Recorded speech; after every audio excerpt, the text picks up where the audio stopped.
So I got a question from a player recently who essentially asked, how powerful is the mind really? Like, how deep does this deep game work actually go? And it's a really good question because we need to know what we're working towards. It's not as clear in the deep game, right? If you watch an NBA game, you can kind of see like Steph Curry shooting from 40 feet. That's a pretty clear goal that we can work towards in our jump shot. But in the deep game, it's not so clear.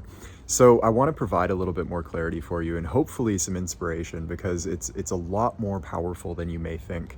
And the analogy that I gave to this player when he asked is sort of like a old school flip phone handheld camera versus, sorry for the noise back there's some cars driving by, an old school handheld flip phone camera versus an 8K cinema camera. Okay, so if the only camera you had ever used was one of these old flip phone cameras, then you might think that it's normal, that it falls out of focus every now and then. It can't zoom in with perfect clarity. It gets a little bit pixelated and unclear. It can't zoom out very far and take in the whole image. And maybe it has like a low battery life. It has trouble staying in focus, like I said. And if this is the only camera you'd ever experienced, you would naturally think that this is all there is to it. Like, this is all that's possible, and I'm just gonna make do with this. Whereas if you then upgraded to this full-blown 8K cinema camera, you would be shocked at the resolution and the focus and the clarity and the ability to zoom all the way in and pick up all these little nuanced details without losing any focus, and then zooming all the way out and taking in an entire panoramic view with perfect clarity. It would be shocking. Most people and most basketball players experience their mind sort of like that flip phone camera, right? It's jumping from one thing to the next. It's caught up in thought. It's not quite clear, like there's some uncertainty and hesitancy. It has trouble staying in focus. And to upgrade to that 8K cinema camera where your mind has no problem holding this unbroken stream of focus. Again, I apologize for any noise back there. Hopefully you can hear me.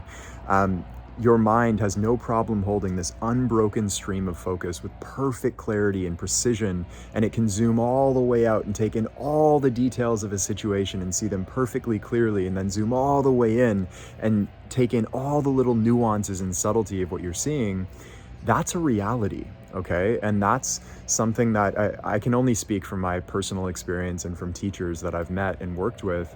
But my personal experience has been that compared to where I was when I first started with starting out in meditation, not really knowing what I was doing and learning the basics of the mind about 10 years ago, and then training very, very intensively for the past 7 years or so, I can say that today, my experience of my mind and of reality is completely unrecognizable. It's just, it's totally transformed. Like, I don't have words to actually express how different it actually is and how much more beautiful it actually is, and all of life can be when this work is done consistently for a long period of time and in a diligent way. Okay. And one of the best metaphors I can offer you for how it actually feels is sort of like if you were born into a house. I think I actually shared this in the Deep Game program, this metaphor. If you were born inside a house that had 4 walls, no windows, no doors, you would think that that was the entire world, right? You had never ventured outside. It's all you'd ever experienced. And so you would think that that's all there is to it, right? These 4 walls, ceiling, floor, and the space in between. Unlocking the mind is sort of like those walls falling down and you realizing that there's an entire world outside full of open possibility. And it literally is that beautiful. That's the closest thing to a literal explanation of the feeling that comes from unlocking the mind and realizing what you're actually capable of. So I know that some of this may sound a little bit esoteric or vague, and I apologize for that. When we talk about what the mind is capable of and what's really possible here, it's hard to put into words, but through diligent practice over time, it is 100% possible for you to experience this, and for anybody to experience it for that matter, if you're using the right techniques and the right work. I want to maybe end this off with a callback to that classic Michael Jordan clip that we've shared in the past. And this came from, I think the year was 1993, if I'm not mistaken. It was basically the peak of MJ's powers as a Chicago Bull. He's winning title after title. He's far and away the best player in the world at this point. And the interviewer asked him, basically, are you satisfied? Like, have you reached your peak yet? Are you content with what you've accomplished?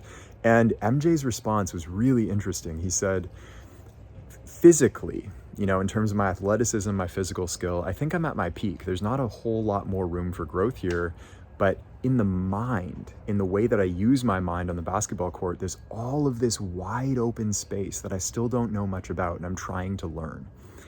That's really interesting because if you asked most experts, most fans, and I think accurately, we would all say that Michael Jordan has one of, or maybe the strongest mind that has ever stepped foot on a basketball court. Maybe he and Kobe are like 1A and 1B in my book. However, MJ himself said that he's only scratching the surface of what's possible. And I can verify after a lot of work that I've done myself and working with a lot of teachers all over the world, it's absolutely true.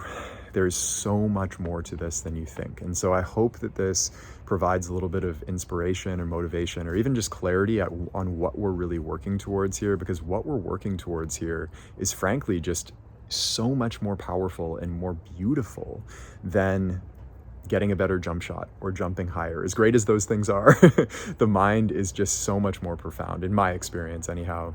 And I'll cap it off here by saying that your mind is, you could call it like your control center for your life. There's not a single second that you're not using your mind. And so your mind is directly creating the reality that you experience. It's a really good idea to make sure that your mind is creating the reality that you want to experience. And that is what we do here at Deep Game, is we fine tune and refine and unlock the potentials of your mind. And for me, there's no more beautiful path to follow in life. Like, this is my life's work, what I've dedicated myself to, because it's just that profound. And so once again, I hope that this provided a little bit more clarity. If you have any questions, as always, let me know, and I will see you in the next one. Take care.